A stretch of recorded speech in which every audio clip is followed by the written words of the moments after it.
What's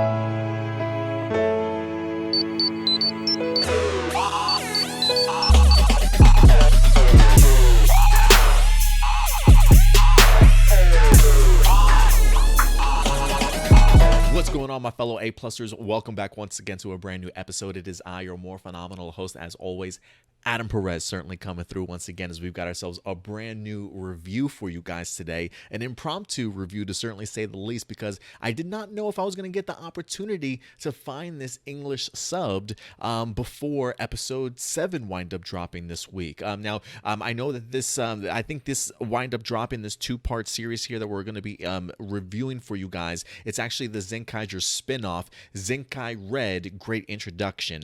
I believe this dropped as a two-parter back in March sometime, so I'm really glad that the turnaround actually wasn't very long at all, because of the fact that these two episodes actually do take place between episode 6, which we just reviewed with Trash World, and episode 7 that we're getting this weekend. So it's actually Sunday night, so I'm recording this to go ahead and drop on Monday, ahead of our Toku Tuesday, where we do go ahead and talk about Zenkaiger, because I want to be able to make sure that we get everything in order for you guys as we break this down. So shout out goes out to the real Matt Hunt over at Twitter for even bringing this to my attention. I think I was just scrolling and I happened to see his reply to somebody and letting me know that the sub was certainly out there. So yeah, thank you very much. But getting the opportunity to check this out. Listen, guys, you know I was a little bit rough on Zenkaiger in episode 6. Look, that's just I just tell it like how I see it personally, right? I'm always going to be honest with you guys from my opinion. You guys can definitely have your own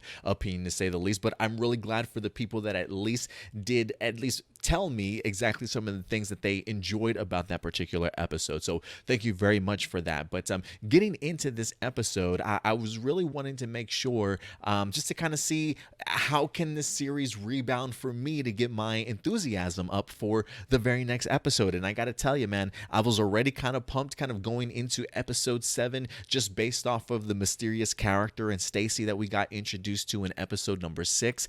So I was eager to certainly get into that, but I really wanted to see how the Kikainoids and just Kaito as a character might have even progressed even a little bit further in this two-part series here before we get into episode number 7. So I got to tell you, I certainly really enjoyed it, to certainly say the least.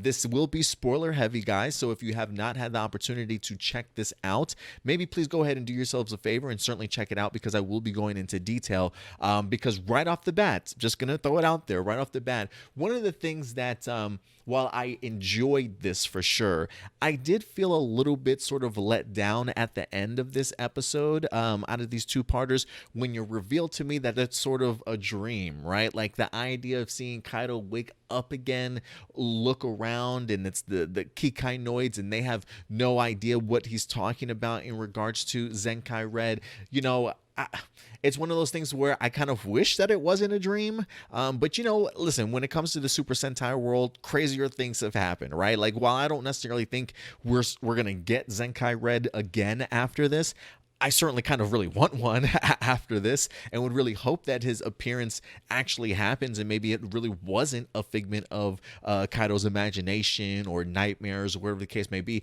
I mean, it would make sense, just the idea of Kaito's mind having sort of that internal struggle of, you know, having nightmares of not being a red leader, if you will, for a Super Sentai team, and then have his consciousness kind of struggle with accepting that, but then also accepting the idea that, hey, you can also be a White Ranger. They have had White Ranger leaders before as well, right? So almost like his mind sort of overcoming itself and waking up and feeling refreshed at the end of the dream. So I guess in that sense it works, but I think in the idea of, I really want to see more of Zenkai Red and have his story maybe actually fit into actual story continuity in a sense and have impact on the main storyline. Yeah, maybe that's where it kind of fell a little bit flat for me in that sense. But other than that, I really enjoyed it for the most part. I'm not too familiar with who the actor was that played Zenkai Red, but really enjoyed his presence. I thought that if the idea is here that a Zenkaiger team truly isn't a Zenkaiger team because they're not humans and they're like their traditional Super Sentai Sentai mold, then the actor that played Zenkai Red in here, I think really fit the mold of a Red Ranger a lot more than even like somebody like Zenkaiger himself in Kaito. You know what I mean? So I did love just his performance, the way that he held himself and stuff. Just his mindset was really intriguing to me. The idea of, I think he even refers to himself as like not the new Zenkaiger, but the first, if you will. Also, I got pretty interested to see like just his flashiness, and the suit is just incredibly clean. I absolutely love it. Probably might like the design a little bit more than I do Zenkaiser's, and that's not taking anything away from Zenkaiser, because it really has grown on me as the season progressed. But red is just it's just my color, man. I just absolutely love red, so it just pops, especially on this suit. So I really love the way that he definitely presented himself in here, and that his gunslinger, to have that sort of that weapon, like that energy blade. It almost, the first thing that came to my mind was clearly a lightsaber, but the first one that came to my mind was Kylo Ren's lightsaber, right? Sort of that that unstable sort of lightsaber beam, if you will. The idea of it crackling and stuff. I just thought it was an incredible weapon and presented fantastically on screen in here. So Zenkai Red definitely impressed me, to certainly say the least. But I really enjoyed Kaito's struggle in this episode, and I love just the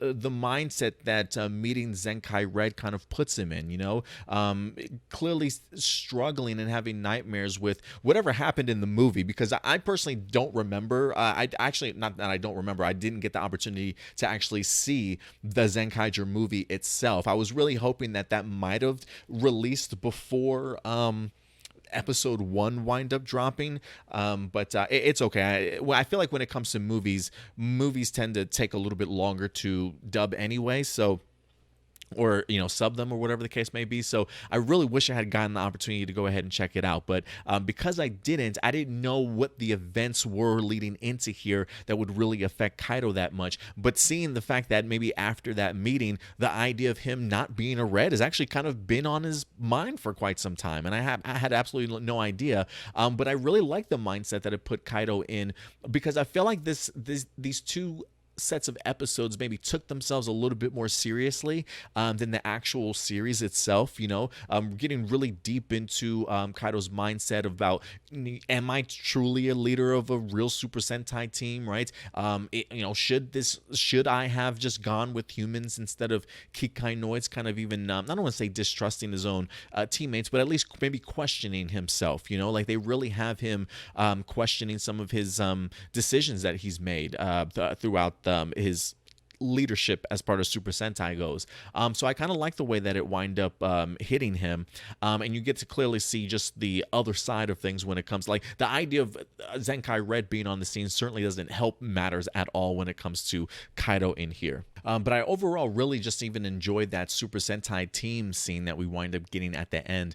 Just something to kind of confirm for Kaito, really, the idea that he doesn't have to certainly worry about the idea of not being a Red leader in his as part of his team in here. So and one of the other things that I really enjoyed when it came to Zenkai Red was I actually really enjoyed his storyline.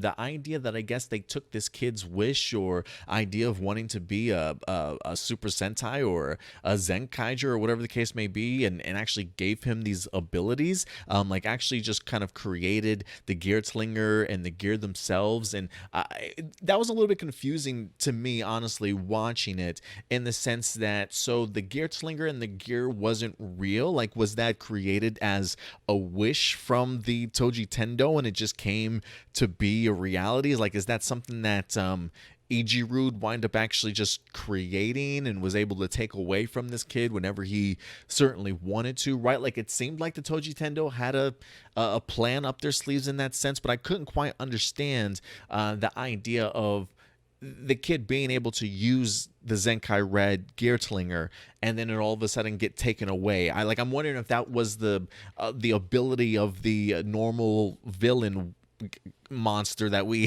had in this episode. So I am wondering if he has that ability to like create wishes and then kind of take them away from you.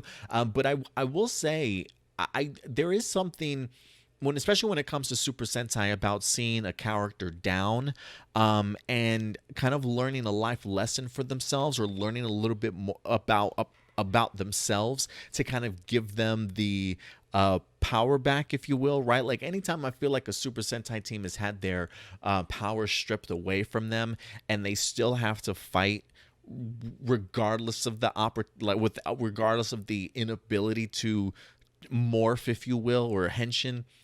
I've always loved Rangers that have kind of always stepped up and either still fought in their sort of civilian mode, like against some of the toughest enemies you could possibly imagine, or just having the will and the courage and the fight to continue, that your powers just naturally manifest themselves back, right? Like that kind of storyline always really gets me hyped, and I always find it as a really great example of the idea of, like you said, you don't need a costume, right? It doesn't matter about your gender, doesn't matter about your age, it doesn't matter what you look like. If you have the will to fight, right, and you have the courage, and you know what you're fighting for, I love the fact that sometimes you can just manifest your abilities back, and the idea that all of a sudden the gear reappears and his gear Slinger reappears, and he gets that opportunity to be Zenkai Red again. I really enjoy stuff like that, getting the opportunity to see the people before him and the lessons that they certainly learned, right? Like especially with Gown, I did find Gown pretty interesting in the sense of, he's the first person that turns into a human being in here, which we do get to see human forms of all of our Kikainoids, which I thought was actually really fun to kind of see how they turn, how they act, how they portray their characters, right? Like if they were human, what they would certainly look like. I think for me, Jern was the best, right? Because he actually was an older gentleman, mustache and all. I thought it was pretty funny, honestly. It looked like he could have been my uncle or something. I don't know, but I really love just even Vroom. I thought Vroom was a great sort of human counterpart to his Zenkaiger side of things. So I really did enjoy that, but Gown really stood out to me in that sense.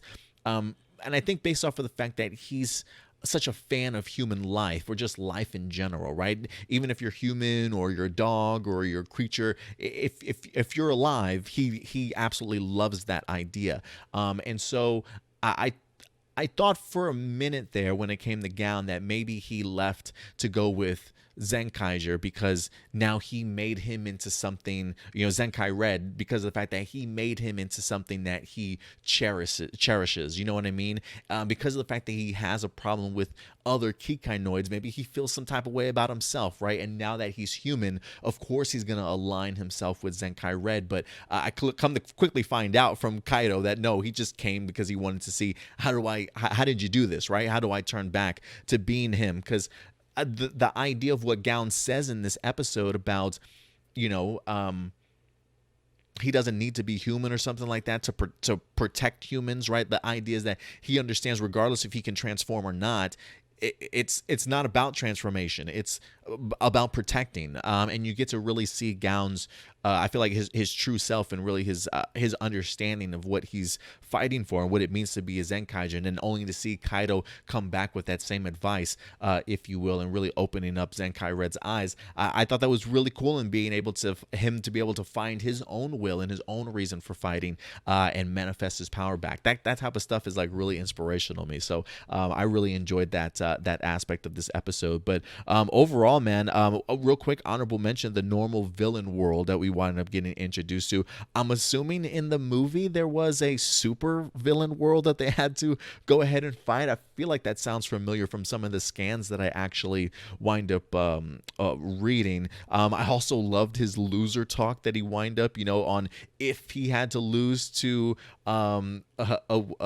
if he had to lose to anybody in particular, he would want it to be Zenkai Red, because that's just what normally happens. The idea that a human team, or the leader of a human team, usually destroys the villains. So I thought that was pretty funny. And then the idea of, Barashitar, like not liking all the negative talk that he was hearing from his own monster. I thought that stuff was actually pretty cool. But yeah, man, I thought they did a really great job in here. I thought Kaito's mindset and his struggle of trying to figure out what makes a leader, right? Is his team of Zenkaigers even a true team? Learning the valuable lesson that you really don't have to look any particular way to either be a leader or a team member, right? If you have the will to protect and to do what's right, then that's all you need, right? And I thought that was an absolutely great message too. And maybe even a little bit of a message to maybe some of us fans earlier on, like, is this guy red? Is he white? How can you be a leader of a team if he's not white? He needs to be a red type of thing. I think that's also an idea of like, look, let's just squash this. It doesn't matter if he's a red, doesn't matter if he's a white. Like, anybody can certainly be a leader of a Super Sentai team. So I thought that was pretty neat. And just really establishing, I think, Kaito as a leader as part of from the White Ranger side of things. I thought was pretty cool also. But listen, guys, at the end of the day, if you've had the opportunity to go ahead and check this out, please go ahead and let me know what you guys certainly thought about this particular two sets of episodes that we wind up getting here. I think one was like 16 minutes, the other one was like 18 minutes, so they really weren't that long. But I honestly really love the idea of a little spin-off miniseries. I thought it actually worked really well. I'm kind of hoping that they have maybe more of these. Like, can I get maybe 2 more sets of miniseries throughout the remainder of this season? I thought this was actually pretty fun for the most part. And if you want to keep Zenkai Red to just his own miniseries, or maybe create an actual spin-off of Zenkai Red at some point in time while you maybe move on to do other things, I would probably be okay with that too. I thought this was actually fun and a really cool creative way to shake things up. Kind of almost reminded me of like the 4-part miniseries of the Super Sentai Strongest Battle. I had never seen them really do something like that to kind of bridge a season together. So the idea that they were creative enough to have some fun with it for 4 episodes, I thought that was neat. So the fact that they came back with this for Zenkaiger as a two-parter or web series, I think it was. Yeah, I thought that was absolutely pretty brilliant because it hit me right. Great characters, a storyline that I truly did appreciate. And now, this even gives me a little bit more appreciation for the Kikainoids themselves, because one of the things, I haven't been quite sure how I feel about their chemistry. This show does take itself very humorous and very comedic. And while I don't mind laughing, I do like comedy from time to time. Sometimes I don't know if I like the over comedy or some of the chaos, or that isn't quite, sometimes it doesn't necessarily feel like it knows where it's going, right? This episode, there is a lot of banter and a lot of I don't want to say chaos, but it just feels all over the place sometimes. Just some of the little sidelines and here or there type of thing, or the constant bickering type of thing, right? Like somebody's always at each other. So there is a little bit of that, but I feel like for the most part, it actually kind of grew on me a little bit more. It's helping me understand some of these characters and their personality traits a little bit more also. Just little things that sort of make them tick, and their little itches or their little norms, little weird things that they do. It does add a lot of personality for the most part, but sometimes it can get a little bit over chaotic for me sometimes, but that's just me. But overall, I really love the way that the Kikainoids were used in here, yeah, really just enjoyed learning a little bit more about them and seeing everybody's interaction together. So overall, great stuff, guys. If you haven't had the opportunity to check it out, please go ahead and do yourselves a do yourselves a favor and go ahead and check it out. And then, of course, we certainly will be back on Tuesday with our review of Zenkaiger episode number 7. So until then, guys, do me a big favor. Take care of yourselves. Take care of each other. And as always, keep it A+. I'll talk to you guys later. Full throttle, nonstop. Have a good one.